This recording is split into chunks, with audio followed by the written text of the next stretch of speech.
Thank you.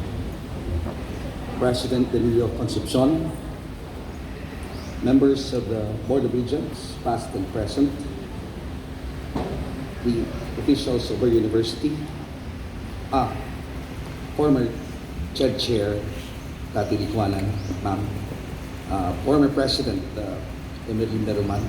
She was Chancellor of the UP Diliman when I was Chairman of the Diliman Student Council. Chancellor Roman, thank you for being here, ma'am. My good friend, of course, that you just allow me to single out Regent Francis Laurel. Thank you, big brother, for being here for me.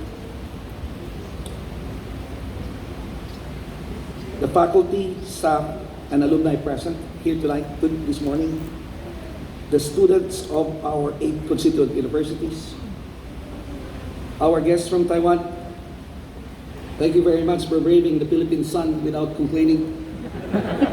It does not burn, as you saw. It cooks us right.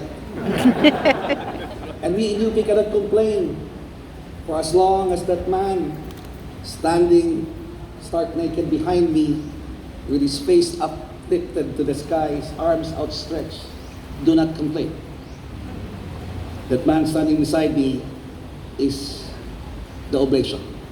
It is a symbol of UP as an offering to the Filipino people. Maaari bang palakpakan natin ng oblation?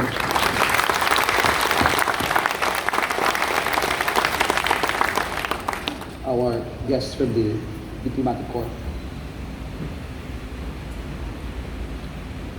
Mga mamayang Pilipino, magandang umaga po sa ating lahat. Please allow me to begin by extending my heartfelt gratitude to President, let me call him now Danny. I've long called him Professor and Mr. President.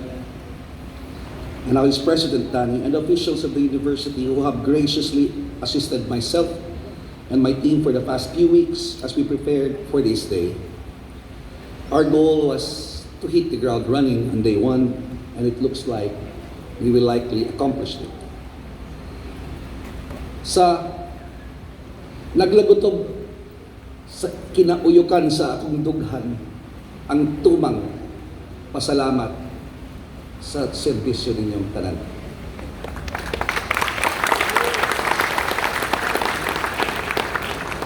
I am especially grateful,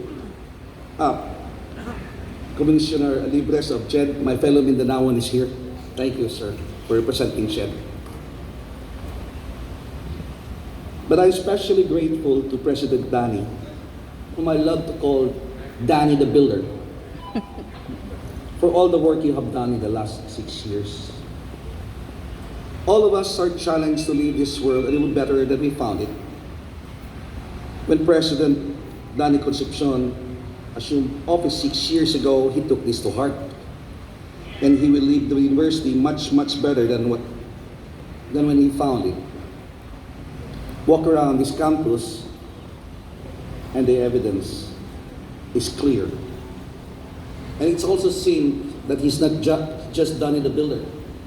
From the arc of the fountain, again behind me, he also looks like UP's first water bender. And from the way he built towering edifices from the ashes of burnt buildings, it seems he is also the phoenix, making buildings rise from the ashes. And of course, I must not forget to thank Gabby, my classmate in law school, contemporary of my wife in UP Law, for sharing Danicon with us for the last 6 years. Thank you, Gabby.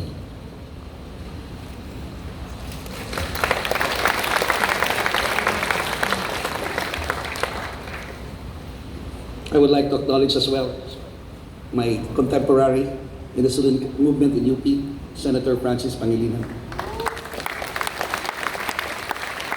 And very close as family to me, the Hizons were here. Of the 5th District of Manila, Councilor J.B. Hizon and Councilor T.J. Hizon, not simultaneously, consecutively. And their mother, of course, Madam Lita Hizon. Bye for them. and my very good friend and fellow Mindanaoan, and one of the best graduates UP has ever produced, the president of Chicks to Go, Ronald Mascareñas. He was a student of my mother in Butuan City High School. From 92B, Jojo, Tito, Mato. Please complete the rest, please. Nelly Jo from UPV.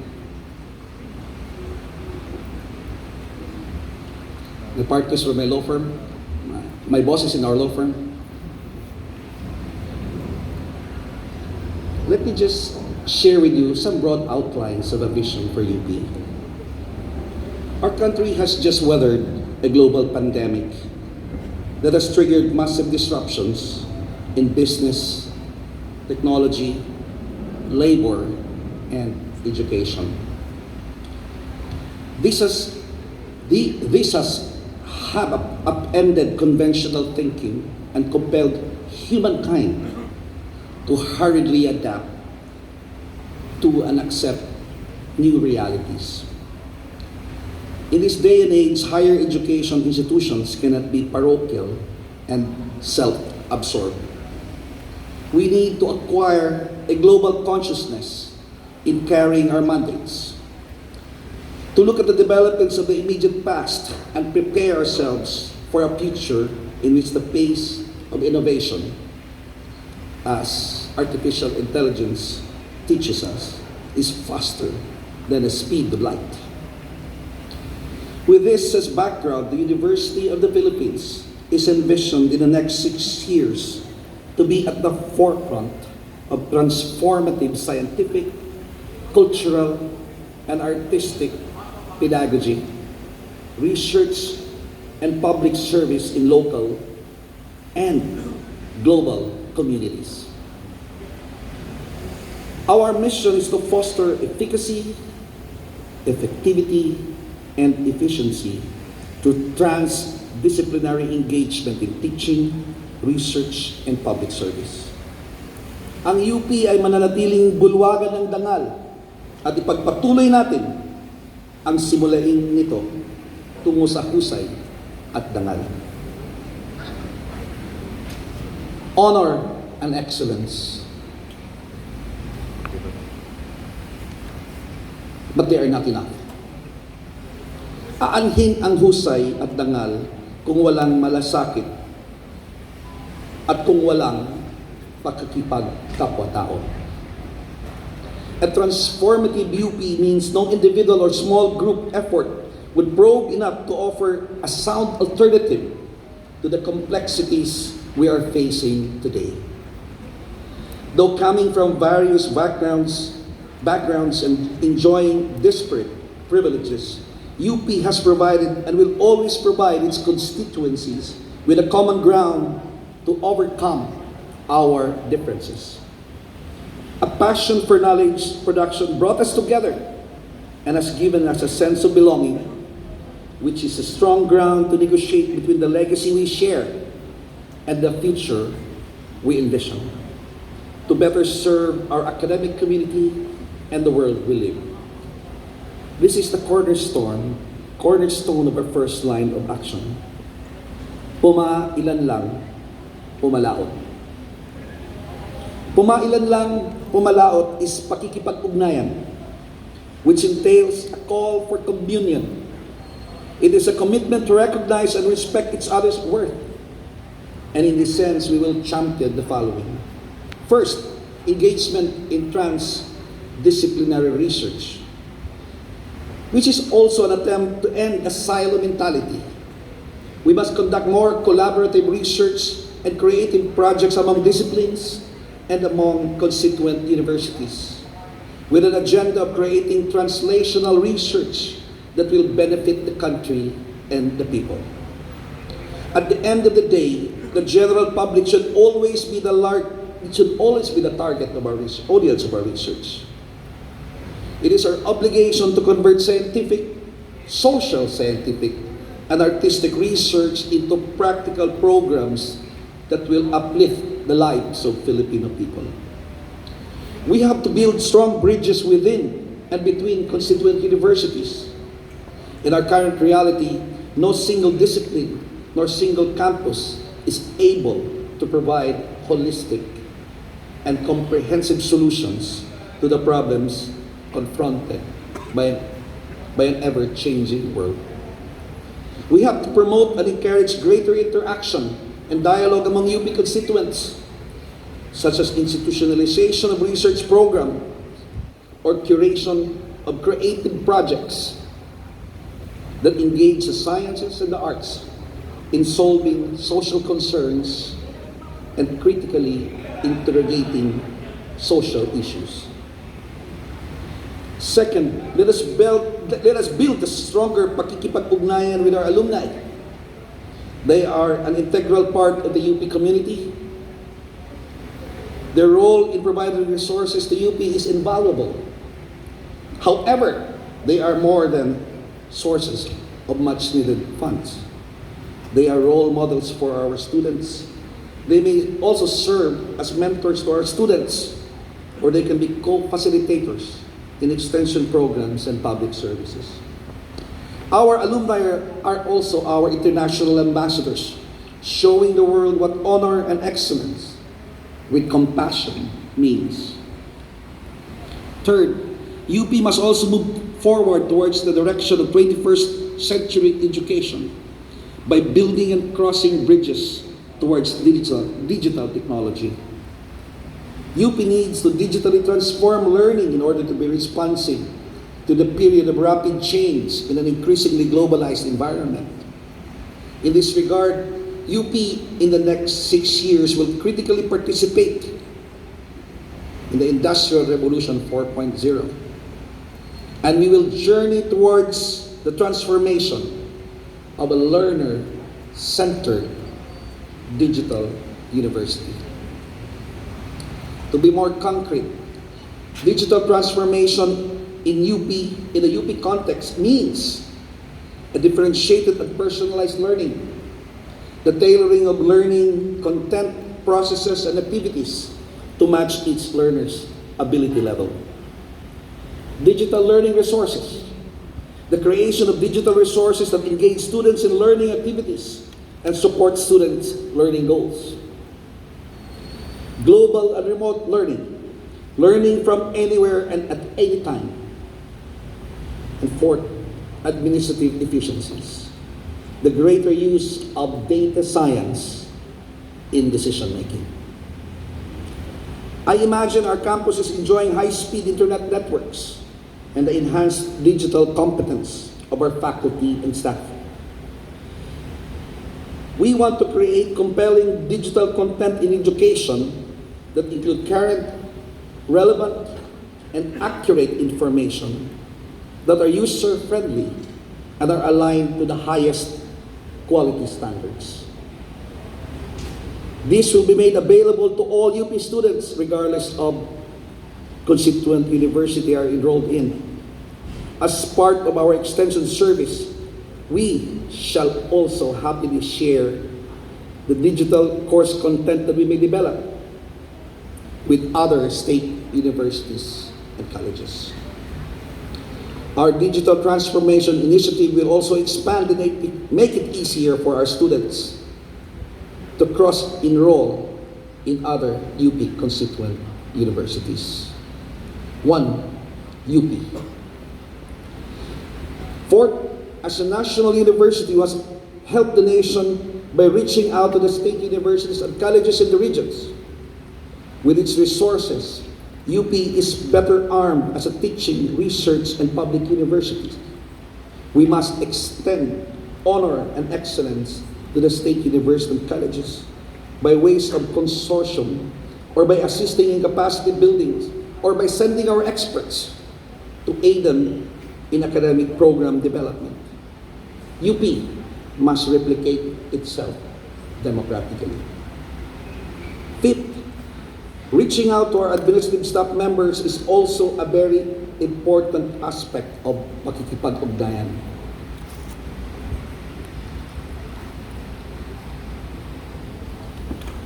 Our pakikipag-ugnayan agenda We will review the benefit of our staff members. We will sit down with the Department of Budget Management and the Civil Service Commission to address personnel and regularization issues on an institutional level.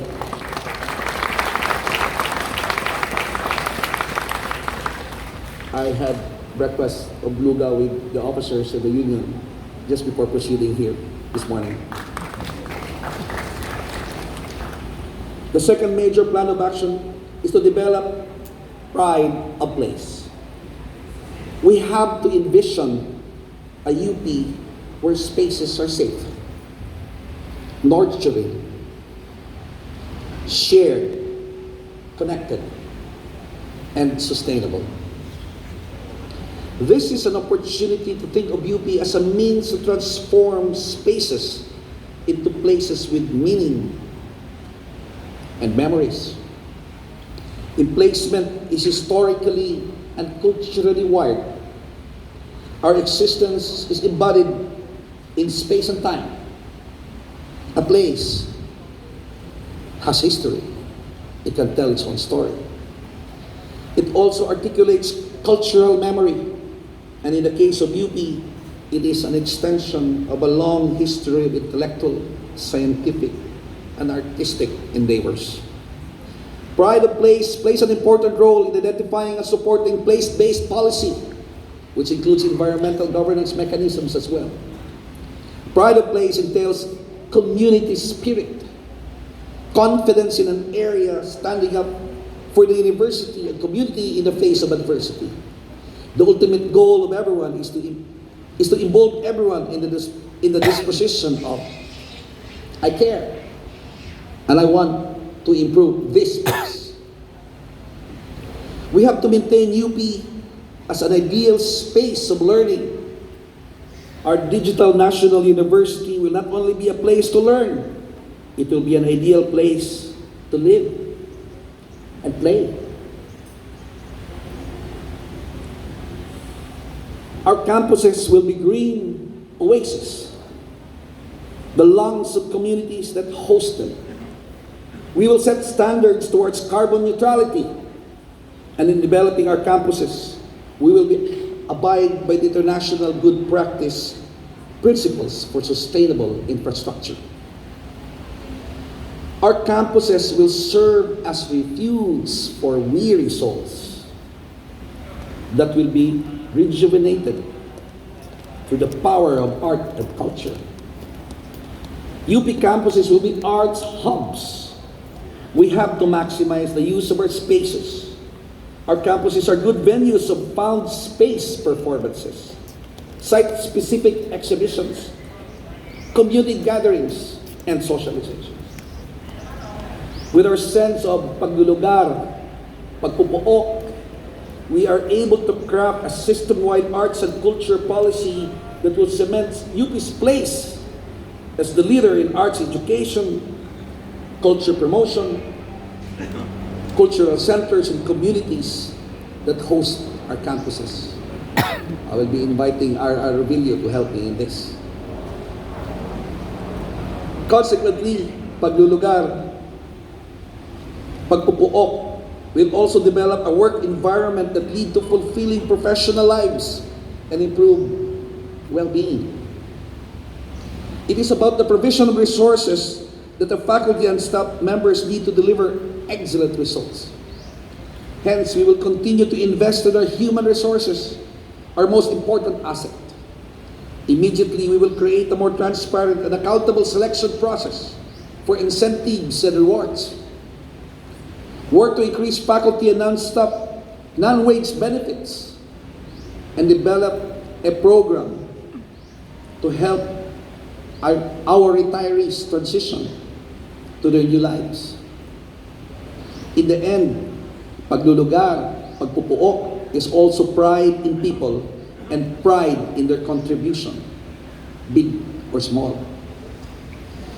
Finally, UP has molded and shaped its students.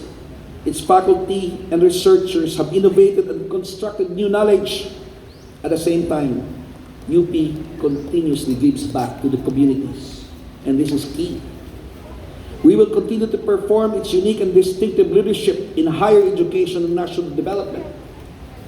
But the hallmark of UP in the next 6 years will be service to the nation.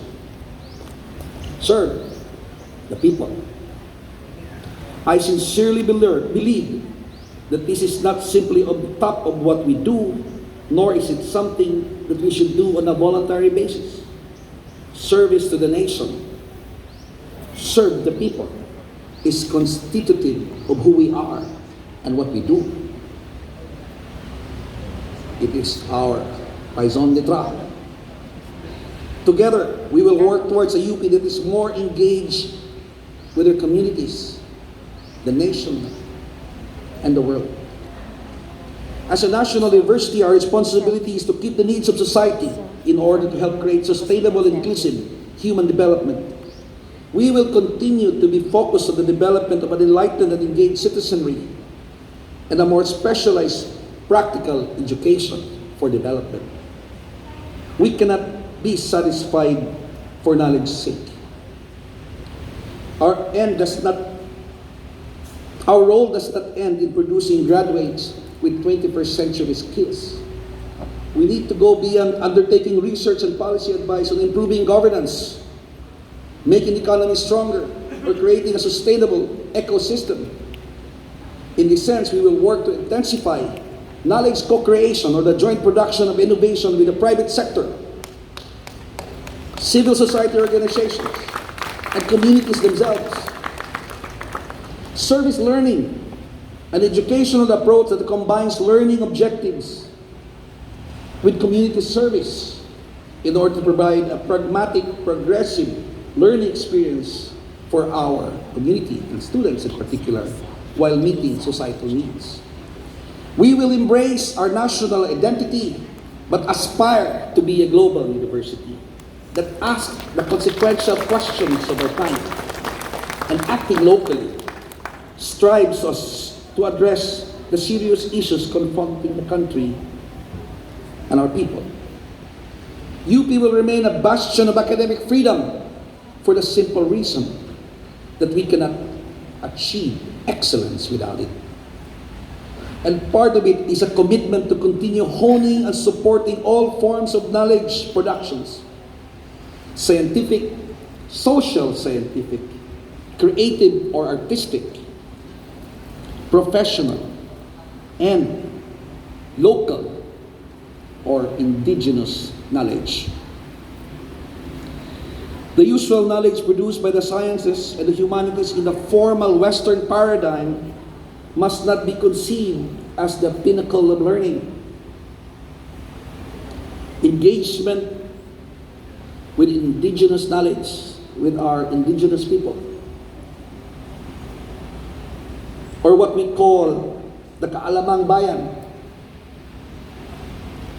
is an opportunity to understand that the world is more complicated than what the traditional classrooms provide. We are global, and yet we are rooted to our indigenous worldviews.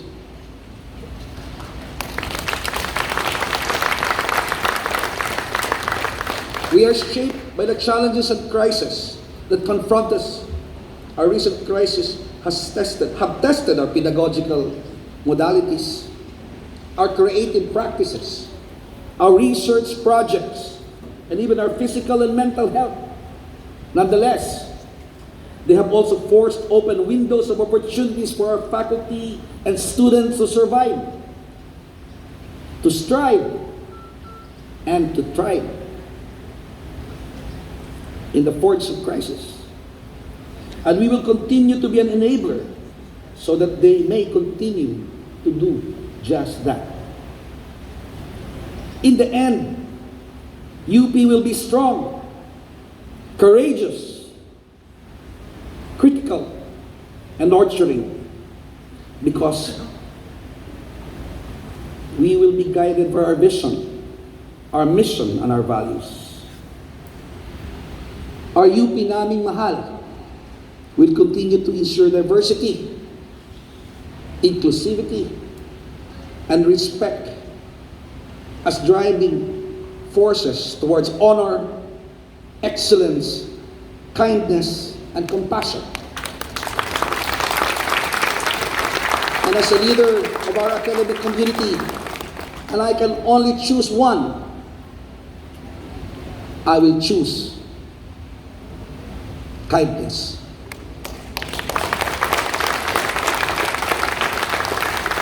Our community deserves no less.